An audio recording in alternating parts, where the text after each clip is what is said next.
I am ranked number one. One! That means I'm the best. Richard Schaefer is a very smart businessman. The reason why he selected David Haye for the joint venture of Haymaker Ringstar, Schaefer's company is called Ringstar. David Haye is pretty much self-sufficient. He's never committed to any long-term contracts with Frank Warren or Eddie Hearn, and he survived the game. I made an ill-advised upload a few years back when I took a David Haye fight when he was at Cruiser, a European title fight against Lars Johansson. I commentated on it and I put it up, and I got a strike on my channel, and I saw who it came from, through Haymaker Promotions. And at the time, David Haye, Adam Booth and Haymaker Promotions signed a deal to Sky Sports. And the fight was on Sky Sports. I got the flag from David Haye. It's a joint venture. Chris Eubank Jr., who makes his pay-per-view debut and ITV's pay-per-view debut next month, he too on his YouTube channel uploads a few of his fights that he had on Sky, some on Channel 5, so I'm assuming in the negotiation with Sky and Channel 5 he got the rights, or at least shared rights, to some of his fights. Now, when Chris Eubank Jr. tried to extract all he could out of Eddie in terms of TV rights, picking the announcers, I think Barry McGuigan was Chris Eubank Sr.'s choice.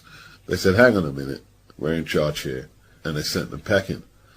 So now the Eubanks have did what they did. In turn, they've negotiated this deal with ITV. It just came out of the blue, just like Haye and Schaefer came out of the blue. It's all predicated on winning, as David Haye said the other day. You know, you can make these smart decisions and go off on these ventures, but if you're not winning, it all comes to nothing. I think boxers need to take heed. I've made a video about man bites dog, promoter versus boxer. And not everybody can start their own promotional company as a boxer and cut deals with TV networks and stuff like that. It's all very attractive on paper, but it's no different from the music game right now. Before, artists could just sign a contract to do their music. You just go in the studio, you record, and your finances will be based on your royalties from the PRS or ASCAP record sales. Now, the 360 deal, which a lot of people have spoke about, it's always referred to as the evil deal, because you sign a deal and the company gets a piece of your record sales, maybe your ringtones, merchandising, concerts and gigs, television appearances. In turn, the record company should be working in all them avenues to get you revenue streams as well. And a lot of companies, record labels, will not sign you unless you sign the 360. Because record sales, it's not the same no more. There's no physical records being sold like that in the store anymore. You've got Apple, all types of downloads. People buy downloads now. The charts online are the official charts now. That's more the official charts. Top of the Pops and the Chart Show, that kind of TV programming is dead. There's no local Virgin mega stores to buy records or HMVs. Not in London anyway. You have to go travel to get a HMV or a decent record shop. I think we've got one CD shop in a shopping mall. And he's doing pretty well. He does pretty well there because there's not much competition for him. He does pretty well, the brother in the CD shop. I've actually had artists sell some CDs in there who've either passed through the lab or I've engineered or partially produced this shit. And it's good because, you know, he tells people that it's local talent as well. If he breaks a CD from some kid around the way, that's good. You couldn't do that with HMV, could you?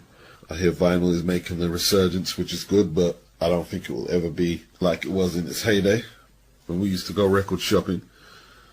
And the boxer can't just expect to sign a contract with a promoter and expect to do as well as a boxer who is self-sufficient in terms of promoting himself. Now, it could be more work for a David Haye type, but he said he said recently he's learning how to manage his boxer business hat roles. He's learning how to manage his time better. Guys like Floyd and Muhammad Ali, two different eras. But, they managed to stay on top of press obligations and getting out to events and maintained stellar performances in the ring. People don't realize the pressure, or maybe that these guys are so adept at what they do, they don't even recognize the pressure. It's just, this is how the top player does it. And you have to give some appreciation to that year in, year out for a prolonged amount of years.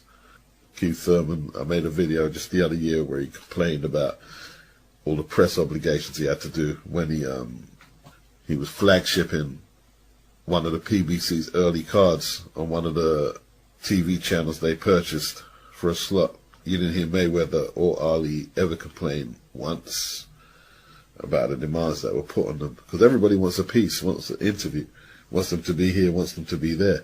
And this is in their prime while they're fighting. One of the criticism I have on Andre Ward, he just doesn't capture the moment, and he just doesn't boss the stage. You got the victory over Kovalev, and then what did we hear? Oh, I might retire, which is fair enough. If he wants to do that, well, do that. But he also said he might not take the Kovalev rematch if it doesn't make sense. But he didn't give us an interesting alternative to leave us salivating. Oh, he's going to do this instead. We didn't get anything. It's the Lucian Bute situation all over again. After he won the Super 6, he said, no, I'm not going to fight Bute. And then he let Carl Froch in the door in Nottingham, and Froch destroyed Bute. Froch built on that momentum. Eventually, he went on to do 80,000 against George Groves. He helped build up the Sky platform, the Macron platform, sealed his legend as a UK fighter. And that's all because Ward didn't take charge of the stage like Mayweather or Ali. It's critical you do it if you're the top guy. If you're the top dog, it's critical you do that. And that frustrates me a little about Ward. It does. It does. See, if you can bring a built-in fan base, if you can bring some marketing ploy or whatever you want to call it that gives you the edge, if you can bring the TV viewership up, if you are merchandise friendly, you're going to do better. You're going to do way better. And the thing is, if you can do all them things, what would be the need for you to tie yourself down to a promoter for years with your first contract? Like I said, get yourself a lawyer or an attorney. David Hayes' business partner, Adam Morales, or Morales, is a lawyer. He represents boxers and promoters. Anyone who needs the services. Hayes bringing Adam along on this new joint venture with Richard Schaefer. Oscar De La Hoya and Floyd have changed the game. They've changed it totally. And that has to be accepted, Of course, they'll have their critics, but critics do what they do and they critique. Those who produce are the ones who have the final say on what you watch or what you see. Now, if that drives boxing into ruin, so be it. Richard Schaefer said, I really want to focus on quality and not quantity, and not just fighters who can fight in the ring, but really fighters who can transcend the sport and have an impact outside of the ring as well. Why is that important? It's important because you have to maximize as much revenue streams as possible. Some people don't actually like boxers becoming promoters and having all these different revenue streams. They don't like it. They like boxers just to box like they did traditionally and get beat the fuck up and end up broke. But some people are worried that if all boxers take control of their careers like that, then they're probably going to select soft touches and not fight as often. But, they have to figure it like this, man. With all the social media, the outlets, the apps, the knowledge, the live human contacts you can make from the internet, with all the advantages the modern day boxer has in terms of marketing and taking control of his career compared to his predecessors of yesteryear, I can make 1 million of these videos, but most boxers are going to sign with the promoter and say, who's the next opponent, and get used up, get beaten up, then feel a tinge or a lot of resentment when the promoter is more focused on the new kid on the block, who's fresh, bright-eyed, and everyone's talking about him. So it doesn't matter. It doesn't matter that we have a few boxers doing what they're doing. Most are just going to stay in the same traditional boxer and promoter role. And that's that. That's just how it was meant to be. So don't worry about that. You're always going to get the boxing that you're accustomed to. Maybe not what you're accustomed to from the 80s or 90s, but you're still going to get boxers going into the ring doing what they're told. It's kind of like eating. You have the wholesome option, fruits, vegetation, good cuts of meat and fish. And then you have the not so wholesome option, the fast food option, and the bad food, the salt and sugar saturated option. And in large numbers, people opt for that because they believe taking care of their own health requires too much effort. Like most boxers believe looking after their own affairs requires too much effort. So they give the responsibility to someone else. Just like those who take the unhealthy food option, when it goes all bad, they expect the hospital and the GP to fix it all for them when they spent years doing what they've been doing, including self.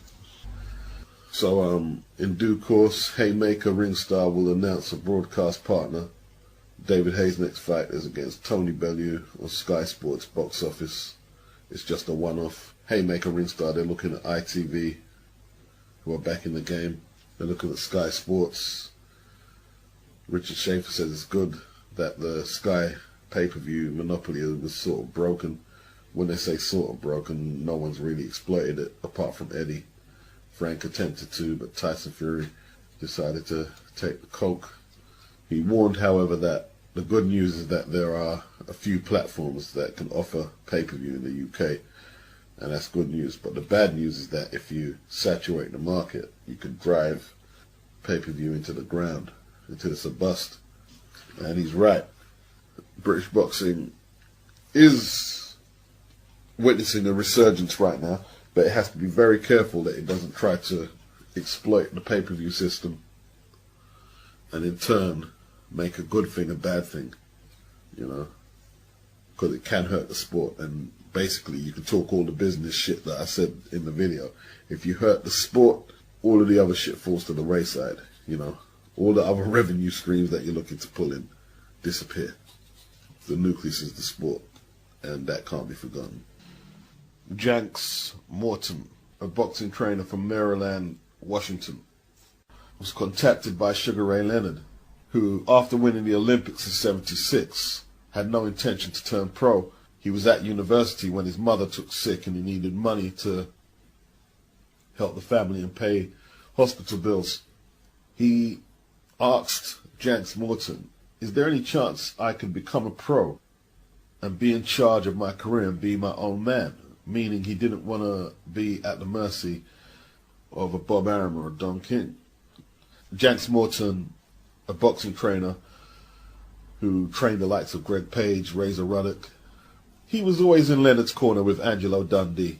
People say that Janks Morton actually did more of the technical and physical training with Leonard in the gym than Dundee, although Dundee is credited as being the chief second. Janks Morton put him in touch with Mike Trainer, an attorney, and they obviously built up a relationship, and they never signed a contract apparently. It worked beautifully. I know Bob Arum promoted a few of Leonard's fights. I don't know how many. I don't think Don King was involved like that. I couldn't really tell you who the other promoters were, but they managed to negotiate the shark-infested waters of boxing, pretty much like that. Marvin Hagler actually had a gentleman's agreement with Bob Arum. No contract was ever signed between them to tie Hagler to Arum. And Arum actually promoted 20, I believe, Marvin Hagler fights. So it's not a new phenomenon. It's not new like that. You know, 12 years after Leonard turned pro, $70 million cleared between them later. Leonard takes on Donnie Lalonde, the light heavyweight champion, the WBC light heavyweight champion. The vacant WBC title is also on the line.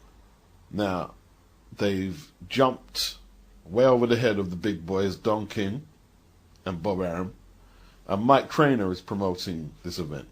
They sold the pay-per-view rights for millions to Titan Sports with a suggested markup of $29.95 per household. They got $9 million from Caesar's Palace, though the hotel paid $7 million for Hagler versus Leonard. Titan Sports were the parent company to the World Wrestling Federation, was suggesting that Lalonde versus Leonard could be a pay-per-view record breaker. The record was a 9.2% by WrestleMania 5 last March, which would have been 87. We're rocking and rolling, he said. We've hit a home run. We've got 20 million in the bank before the fight. And that's the floor, not the ceiling. How slick is it? Well, very slick. You know, they made the light heavyweight Lalonde weighing at 12 stones and still have his light heavyweight title on the line. Leonard won the fight, and he beat Tommy Hearns to becoming the first 5-weight champion. In my opinion, I still give that distinction to Tommy Hearns because he didn't have to drain his opponent and take 2 belts from 2 different weight classes in one fight. Very slick. Very slick. Very slick. For those who want to talk about how honorable old school boxing is, that was extremely slick. Extremely slick. Sugar Ray Robinson managed to avoid mob control. When the mob ran boxing, they ran it. Ray had a manager at the start of his career.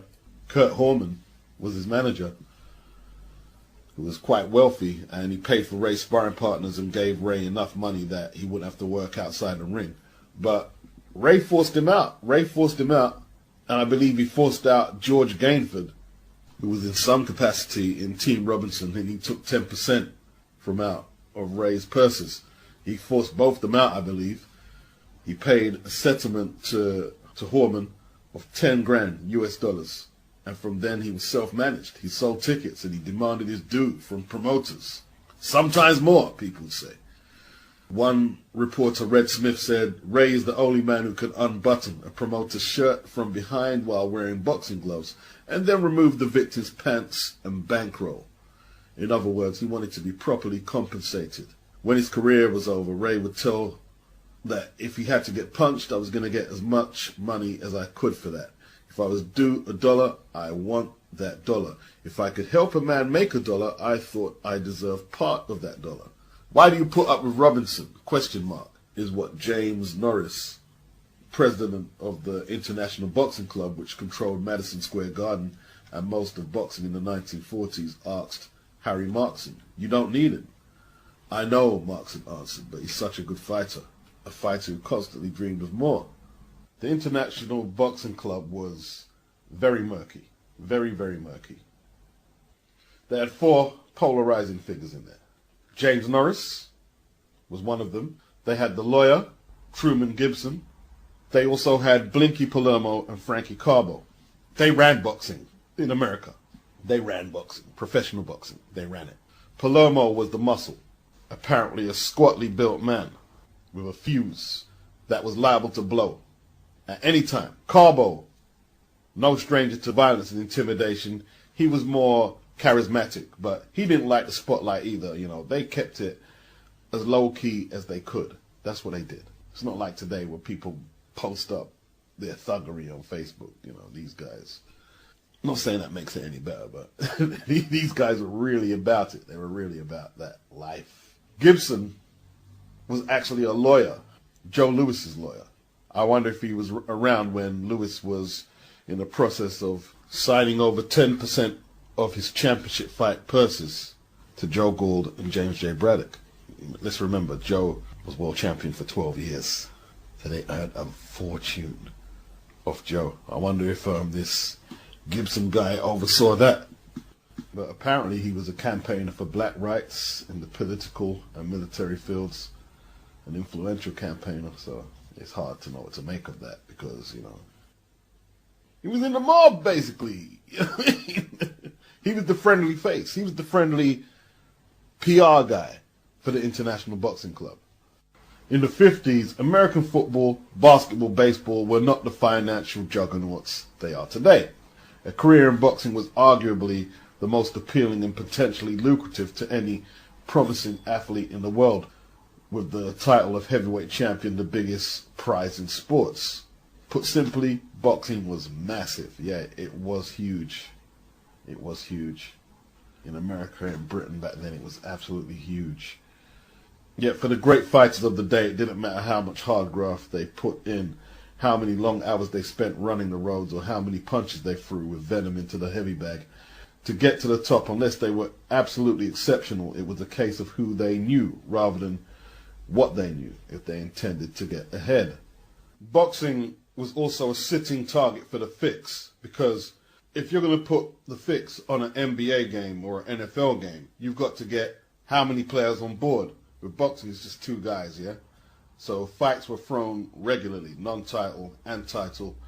Judges were paid off, referees were paid off to do what they had to do, and it was just a way of life back then.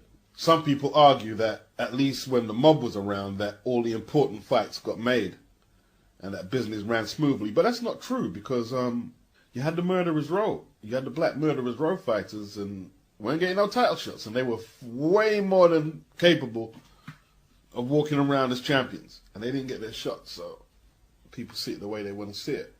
The corruption eventually rotted the sport from the inside.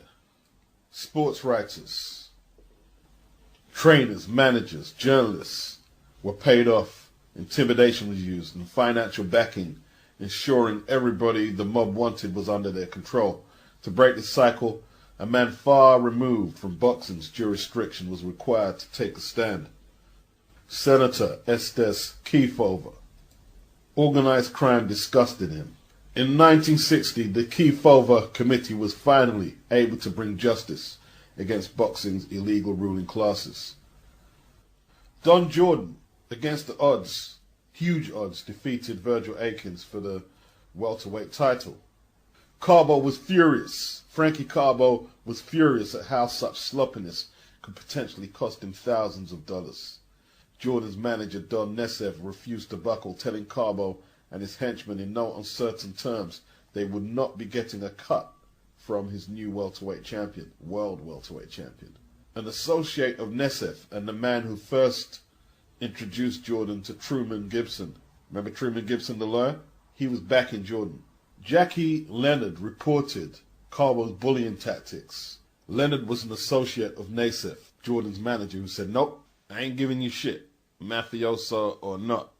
They found Leonard beaten senseless days later, unsurprisingly. Charges of extortion, menacing, and conspiracy towards Leonard and Nesev were brought against the trio of Gibson, Carbo, and Palermo, with James Norris' legal connections in the world of horse racing and hockey saving him from prosecution. Wow, power corrupts. The 3-month trial was a blockbuster, with top managers, trainers, promoters, and boxers all called to the stand in an effort to officially unravel in court the severity to which boxing had become a plaything for New York's illustrious underworld. Every day the evidence stacked up against Palermo and Carbo in particular, with a list of their associates touching almost every major player in 1950s boxing. The eventual verdict was a damning 25 years in Alcatraz for Carbo, 15 years in prison for Palermo, and 5 years probation for the comparatively innocent Gibson. After the trial, former lightweight champion Ike Williams, one of the sport's greatest ever lightweights, once famously said, "See these eyes? They are not even my real eyes. Blinky robbed me blind." In 1947, Jake LaMotta fought a light heavyweight named Billy Fox in a non-title fight. He threw the fight via 4th round stoppage, as a lot of the gambling smart money would have been on LaMotta to defeat Fox.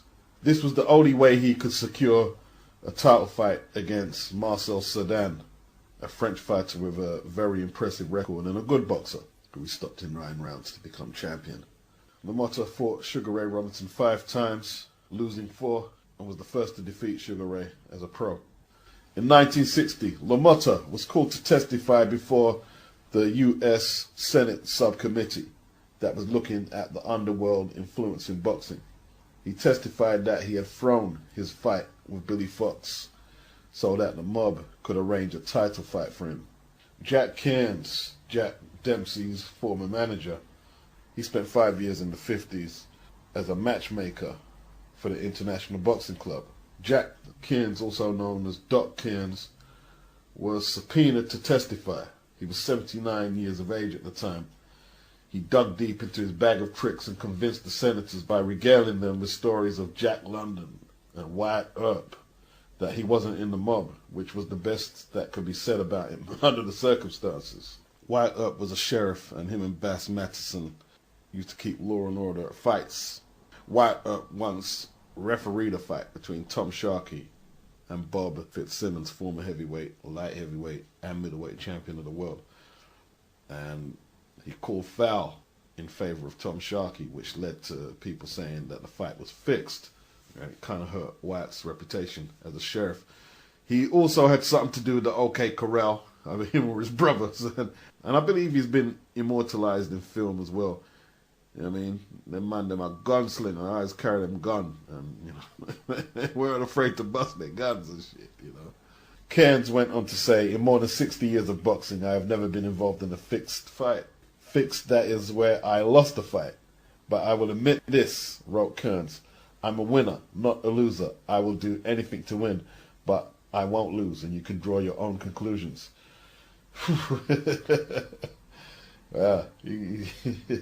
He was some character. He was some character. Dempsey and Jack Kearns parted ways after the Firpo fight. The Argentinian, the wild bull from the Pampas, is who they billed him as.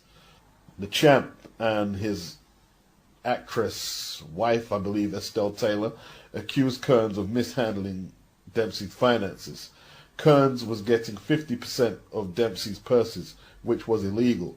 The New York State Boxing Commission decreed that a manager's cut couldn't exceed 1/3 of the fighter's gross. Kearns maintained that he was owed 1/3 of Dempsey's future earnings and sued Dempsey 3 times for close to $1 million, albeit unsuccessfully. Jack Dempsey said that Kearns was a very funny guy who used to drink a lot and throw all his money away, all the money away. He never had no money, never had nothing. He would lie to me all the time. He was handling all the money, and the result of it is we never had no money.